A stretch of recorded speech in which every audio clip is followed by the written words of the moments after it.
Hey guys, don't forget and welcome to a FIFA 19 ones to watch prediction video. I thought I'd do something a little different. I've been doing lots of player reviews recently, and although I love doing those, I wanted to do some preparation videos for FIFA 19 over the coming few weeks. Of course, as the hype does technically start to build up towards that game, I'm starting to get excited. Not sure about everyone else, but I certainly am. And ones to watch card is one of the highlights for me at the start of the game. I absolutely love it. I think it's a fantastic inclusion into FIFA, and today we're going to go through 13 potential cards that we could see. Of course, the transfer window isn't over yet. We are going to see some more big signings. There may be some things that you might disagree with me in this video.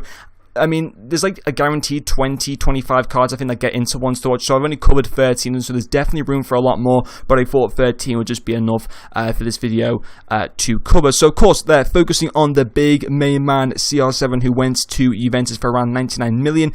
I didn't know whether to put him as a striker or left winger, so I just went as a left forward because they got Douglas Costa, who's a very good left midfielder, who they've now signed on a permanent deal with Juventus. They've also got Dybala and Higuain as striker. I just don't know what they're going to do, so I've just put him as a left forward. Maybe Juventus fans might know a little bit more as to what position he's likely to play, or maybe what position he's been playing in currently in the friendly games. He played a lot at striker last season for Real Madrid, of course, as Benzema has continued to struggle with them, so don't know where he's going to play exactly, but I just thought I'd put him as a left forward. I haven't increased his overall rating. I have increased some of his stats, such as his passing, his physical, which definitely needs to be increased, and also his dribbling, I think, increased by 1 or 2 as well. And it'll be a fantastic card and a card worth to buy, because he will be getting lots of special cards this FIFA, and probably a Team of the Year card as well, as once again Real Madrid were able to win the Champions League.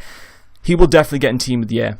But actually, I just remembered now, Team of the Year cards don't actually get an upgrade with ones to watch, but he'll definitely be getting informs from other matches and stuff like that for sure, so he'd definitely be a card worth picking up as an investment early on within FIFA. But he will be expensive, but still definitely worth picking up. Anyway, moving on into the next section. So in this one, we've got Alisson, Mahrez and Buffon. Starting off with Buffon, he's gone to PSG. I believe he will be their main goalkeeper, but I don't think he deserves an upgrade. He had an okay season with Juventus. I think he got a team of the season card, although I'm not exactly too sure. But even so, I have increased some of his stats, and I think an 89 rated card for his age is still perfectly fine, and I think he'll still do pretty well for PSG in the upcoming season. Alisson, of course, coming to Liverpool, the world record transfer fee for a goalkeeper, actually taking that over from Buffon, who went from Parma to Juventus something like 10 or 15 years ago. Now Alisson's the most expensive goalkeeper. It's fantastic Liverpool has signed him, replacing Karius, who's been full of errors. Even in the preseason friendly games, he's still been making errors, which is clearly not good enough. Liverpool, of course, need to be challenging for trophies this season. Otherwise, Klopp's position as manager is probably going to be under threat if we don't win anything this season. And then obviously focusing on Mahrez, big signing once again for Manchester City. I've increased his rating by 2.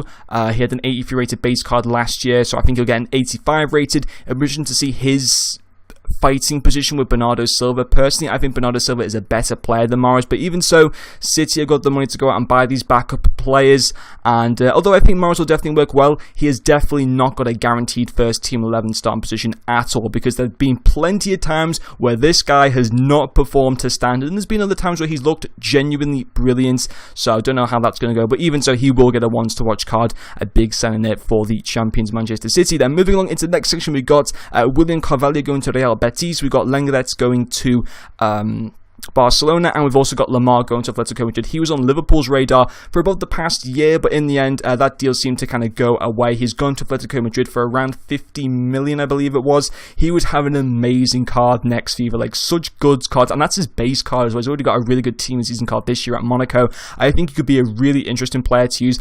I would definitely love to buy him early on in the year and try and see if I could review him. Lenglet's a bit of an interesting signing. He joined Barcelona for 36 million, I believe it was, from Sevilla.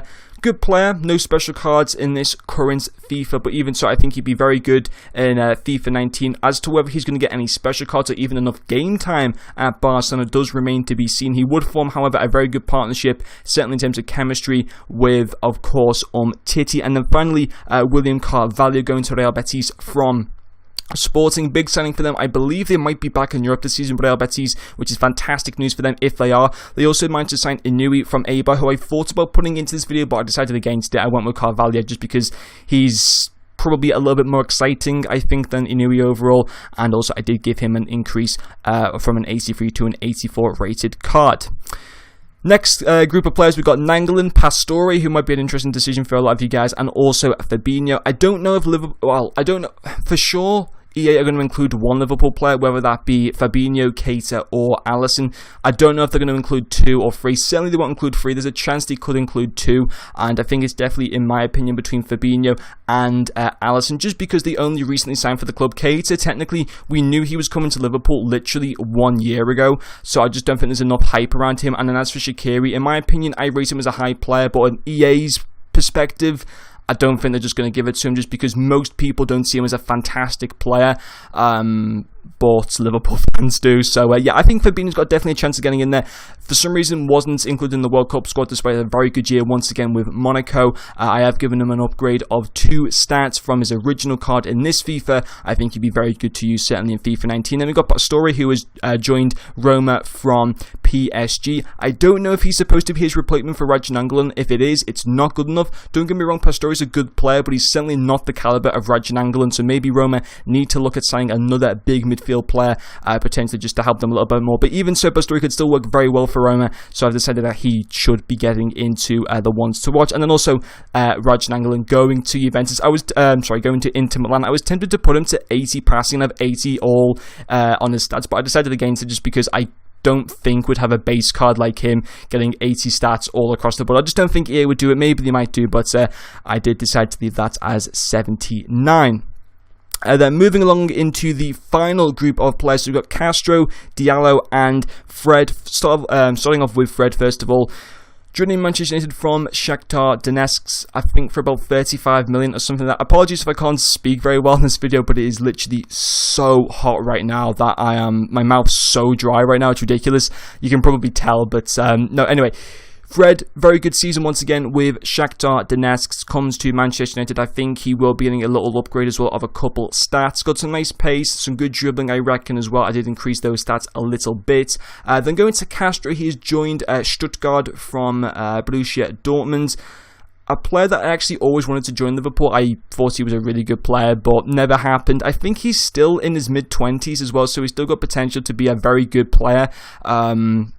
You know, certainly in like the Bundesliga as well as Europe. So I'm interested to see how he'll do there. And then the final one is Diallo. EA do release a couple low-rated ones to watch cards, and I think this could be a potential one because Borussia Dortmund, I think, spent about 30 million on this guy from Mainz, I believe it was. He's got some very good stats. Certainly FIFA-wise, he'd do very well. You know, potentially 71 pace, 78 defending, and 77 physical. Certainly early on in the game, it's just a question of whether again he's going to be getting that game time at Borussia Dortmund. Maybe any Borussia Dortmund fans might be able to get some insight as he's been playing in the friendlies. Is he seen as a big replacement for their current defenders? I believe Socrates went, so I guess he is going to be maybe a big player for them next season, certainly in the first team. But anyway, guys, that is the end of this video. I don't know if you guys have agreed with all of my predictions, but I think they're very valid predictions. Of course, there's maybe a few in that you might not agree with, like the Diallo card, the Castro card, you might not agree with. But overall, I think I'm pretty accurate with my predictions, and I think definitely a lot of these will end up getting into the ones to watch. But anyway, guys, that's going to finish off this video for you guys. Thank you very much for watching, and I'll see you guys later.